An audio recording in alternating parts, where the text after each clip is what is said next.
Bom dia a todos. Nesse feriado, vamos dar continuidade ao nosso livro. Ontem eu não tive condições, porque minha coluna está meio dolorida ainda. Eu tive uma lesãozinha na coluna e não deu para mim dar continuidade no livro de Aristóteles. Mas hoje a gente vai falar um pouco mais sobre Aristóteles, né? Para vocês que não acompanharam até agora, vejam os vídeos anteriores que estão no meu feed. Todos eles estão falando a respeito de Aristóteles. Hoje nós vamos continuar a partir da dialética alógica, certo? Eu vou sempre lendo e vou parando para poder dar uma explicação, tá legal? Então vamos lá. Platão ensinava na academia e nos seus diálogos que a compreensão dos fenômenos que ocorrem no mundo físico dependem de uma hipótese. A existência de um plano superior da realidade, atingindo apenas pelo intelecto e constituído de formas ou de ideias, arquetipos eternos dos quais a realidade concreta seria a cópia imperfeita e perecível, através da dialética, feitas sucessivas oposições e superposições de teses. Seria possível ascender do mundo físico, apreendido pelos sentidos e objetos, apenas de opinião múltiplas e mutáveis, à contemplação dos modelos ideais, objetos da verdadeira ciência. Platão, ele tem uma ideia sobre o mundo real e o mundo das ideias, né? Em Santo Agostinho nós vamos ter o que ele chama da cidade de Deus, né? Nós vamos ter um paralelo, como o Santo Agostinho é neoplatonista, né? Então ele vai ter essa mesma ideia que Platão tem, né? De um mundo perfeito, mas não esse mundo físico, né? É um mundo onde você pode ter todas as coisas com perfeição. Todo mundo, todas as pessoas, todos os animais, tudo em total harmonia e seguimento, né? Então isso era uma das principais e é uma das principais teses, né, defendidas pelo Platão, de que o mundo perfeito só existe no mundo das ideias, tá bom? Continuando. A dialética era, todavia, uma construção marcada pela índole hipotética da matemática, que inspirou o platonismo. Lembrando que matemática parte da metafísica, certo? Toda matemática ela parte da metafísica, então o que você sabe de matemática está tudo dentro da sua mente. Você não pode ver por aí um triângulo andando, um quadrado andando, um redondo, um círculo, né, andando, né? São todas formas geométricas criadas e idealizadas pela nossa mente, né? Então é uma coisa totalmente metafísica. Daí vem a palavra a priori, né? Que são os conceitos que são feitos na mente, né? São ideias que você pode provar a partir da mente, mas não pode concretizar elas. Que no caso, concretizar seria o empirismo, né? Que no caso seria a parte a posteriori, que é a parte do experimento, em que você faz um ensaio sobre determinada questão, determinado assunto, e você prova na prática que aquilo realmente existe e é real, certo? Tanto que mais tarde, seguidores de Platão, na fase chamada Nova Academia, serão alguns dos principais representantes do ceticismo antigo.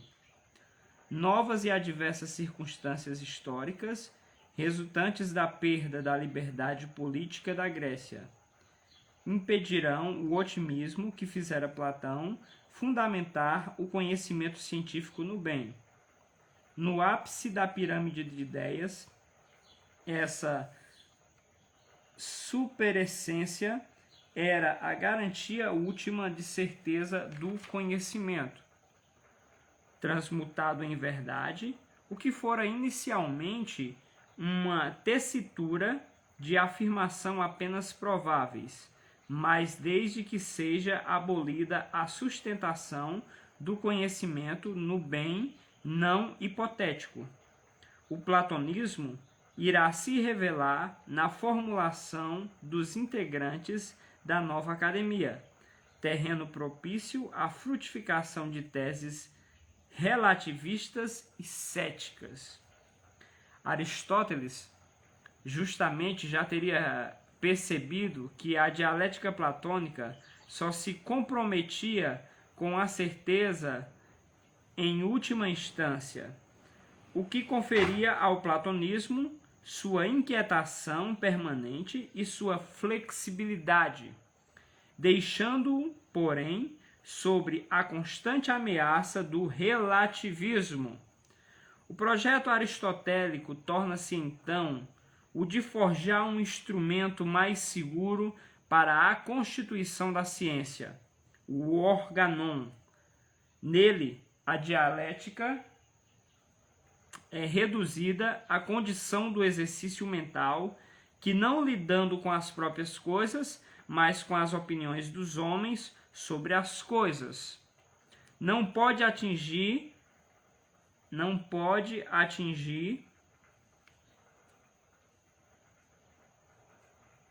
a verdade, permanecendo no âmbito da probabilidade. Essa concepção da dialética como uma ginástica do espírito, útil como fases preparatórias para o conhecimento, mas incapaz de chegar à certeza sobre as coisas, justifica a concepção aristotélica da história e, em particular, da história da filosofia. A história inserida no domínio da dialética é útil e indispensável na medida em que conduz à sua própria superação, quando o provável se transforma em certeza, ou quando as opiniões dos antecessores preparam e dão lugar à verdade, que somente seria alcançada pelo pensamento aristotélico. Para se atingir a certeza científica e construir um conjunto de conhecimentos seguros, torna-se necessário, segundo Aristóteles, possuir normas de pensamentos que permitam demonstrações corretas e, portanto, irretorquíveis, certo? O estabelecimento dessas normas confere a Aristóteles o papel de criador da lógica formal, entendida como a parte da lógica que prescreve regras de raciocínio independentes do conteúdo dos pensamentos, e esses raciocínios conjugam. Mas a lógica aristotélica nasce no meio de retóricos e de sutis argumentadores.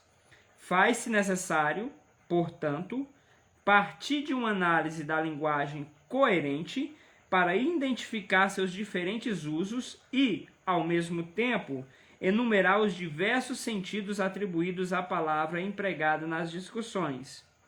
Eis porque as categorias abrem o organon, com pesquisas sobre as palavras, procurando inclusive evitar os equívocos que resultam da designação de coisas diferentes através do mesmo nome homônimo, ou da mesma coisa por meio de diversas palavras sinônimos.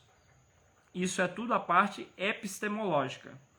A teoria das preposições apresentam no sobreinterpretação baseia-se numa tese de amplo alcance, pois realiza uma extraordinária simplificação do universo da linguagem. Toda proposição seria o enunciado de um juízo através do qual um predicado é atribuído a determinado sujeito. As proposições podem então ser classificadas em universais ou particulares.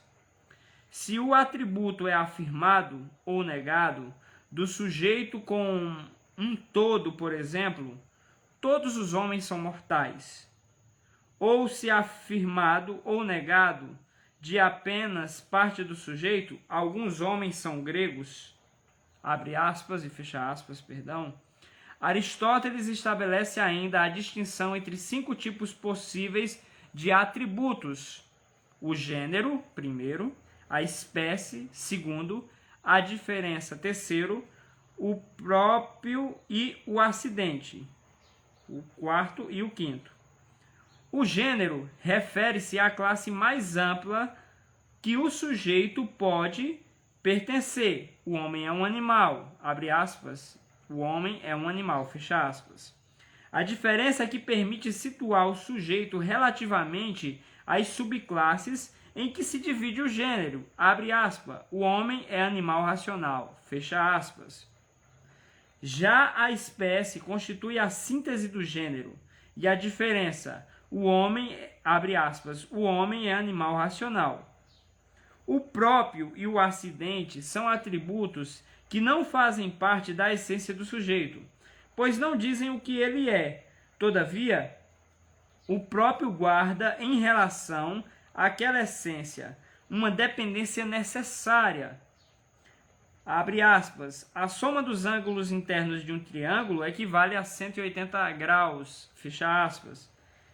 Enquanto o acidente pode ou não pertencer ao sujeito, ligando-se a ele de modo contingente e podendo ser afirmado de outros tipos de sujeito. Este homem, abre aspas, este homem é magro. Então aqui ele está fazendo as distinções entre os 5, tipos possíveis de atributos: o gênero, a espécie, a diferença, o próprio e o acidente. Por que Sócrates é mortal? Porque Sócrates é mortal. Isso é uma afirmação, não uma pergunta. Fiz errado. Porque Sócrates é mortal. Aristóteles concorda com Platão ao considerar só pode haver ciência do universal, mas o conhecimento do universal e necessário implica a consciência das razões que tornam necessárias uma determinada afirmativa. Essa necessidade torna-se evidente apenas quando se apresenta a explicações daquela acessão, isto é, quando se mostra sua causa. O encadeamento rigoroso de proposições de modo a exprimir um raciocínio que pretenda concluir de uma forma afirmativa necessária. É o que Aristóteles investiga nos analíticos. E vamos parar por aqui. Ou seja, Aristóteles, ele vai defender a sua tese a partir da escola que ele teve acesso, que foi a escola de Platão, que passou por lá 20 anos da sua vida aprendendo com o mestre Platão, E daí ele vai pegar todas as afirmações de Platão, vai estudar, vai aprimorar e transformar elas em ideias fixas que permanecerão por séculos e séculos. Qualquer dúvida, volta ao vídeo, escuta novamente o texto, e se você tiver alguma dúvida, manda aqui no meu privado que eu vou responder, tá bom? Um bom dia para vocês e um bom feriado a todos.